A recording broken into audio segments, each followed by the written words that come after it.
ไม่ทรงค่าโจไปมาด้วยวิดีโอคาเฮาในแคนตอบเรียกซับสไครต์ปันและหิ่งลำนั่นเสียดำค่ะยินจมขอบใจใหญ่ค่ะ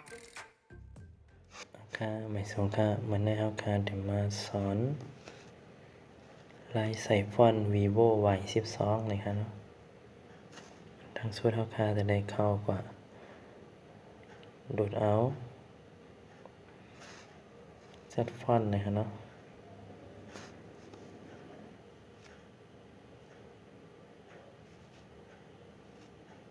ตัวไหนค่ะเนาะขึ้นมาฮะส่งมาไปเลยติดตั้งในติดตั้งบันโดได้เนี่ยค่ะเนาะได้แต่ขาติดตั้งยาวกว่ายาวเนี่ยแล้วก็ล็อกมือตาเด็ดเต็มแทงเนี่ยค่ะเนาะจะใช้เป็นล็อกมืออันไหนนะครับเคคีย์บอร์ดนะครับติดตั้งบันอันไหนเส้นนะครับเนาะสังว่าติดตั้งยาวไหนก็ออกกันนะครับแล้วก็เอามาเข้าเดียนเอาติดตั้งไว้เมื่อกี้นั่นนะครับเนาะตัวนี้ครับเนาะ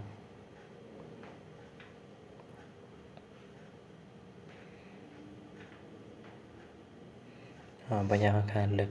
ที่เมียนมาเนี่ยฮะเนาะพยาลากขึ้นฮะ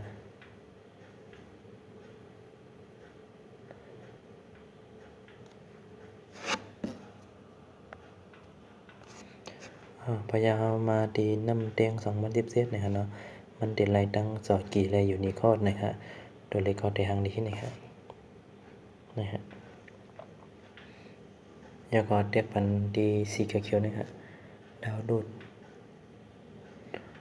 ไปข้ามมันเนาะให้มันถึง100ฮะ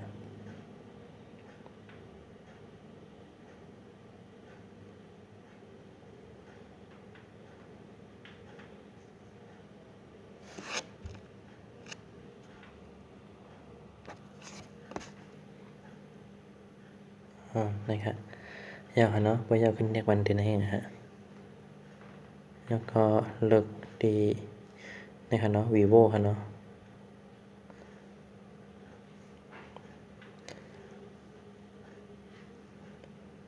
กำไรมันก็เดมาถึงที่ไหนฮะแล้วก็ที่ไหนฮะพยาเทียบกันที่ไหนกันครับนะฮะพอดอันเท่าหลุดมาเมื่อไกลแต่อยู่ที่ไหนฮะเนาะนะฮะเนาะนะฮะพยาเขาก่อนเรียกพันโดนนะฮะปรับใช้นะฮะเนาะ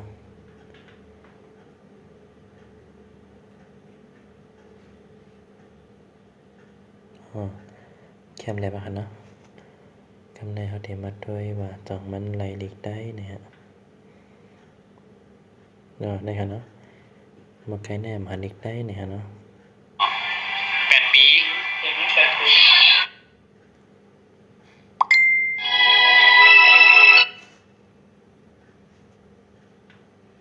นะฮะกำไรหันหลีกได้ยาวนะฮะเนาะ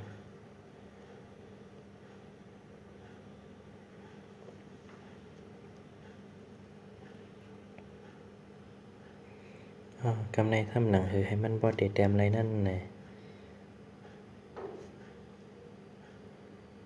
นี่นะมาเร็วมันใบมีหันเนาะลงไปได้ก็เข้าพอดีนะฮะ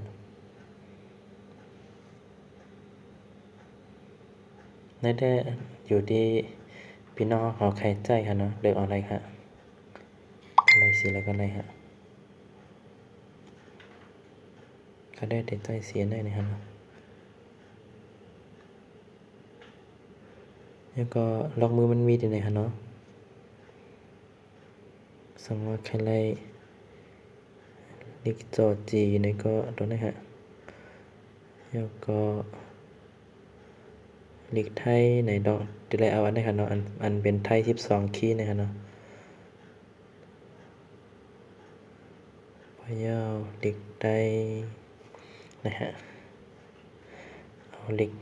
ได้จอจีได้ยูนิโคดแล้วก็ลิกไทยลิกเก็ตกันเนาะลิกมันก็สังกัดอะไรก็เรียกปัญหา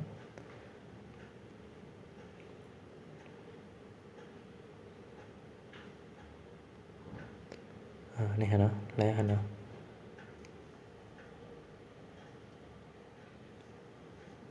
สังว่าใครลายสีมันนี่ก็เดี๋ยวมีตั้งนำนี่ฮะเนาะอยู่ที่พี่น้องเขาใครลายนี่ฮะนี่ฮะสั่งใครลายสีใครใส่แคบหางนี่ก็ลายฮะใครลายสีนี่ก็เรียกดีนะฮะแล้วก็เปิดแบบนั้นนะฮะนี่ฮะมันดีใส่บันนั่งสีด้านหลังมันแทงนะฮะเนาะเดี๋ยวลองใจด้วยเสียหน้านี่ฮะมันก็จะใส่เป็นสีมันจังไหนนี่ฮะ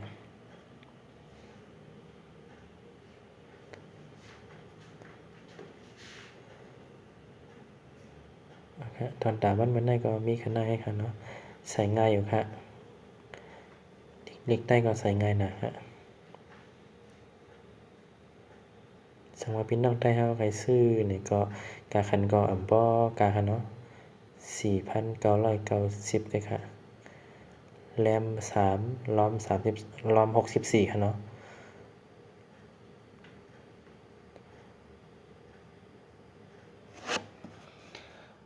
ค่ะไม่สงค่ะ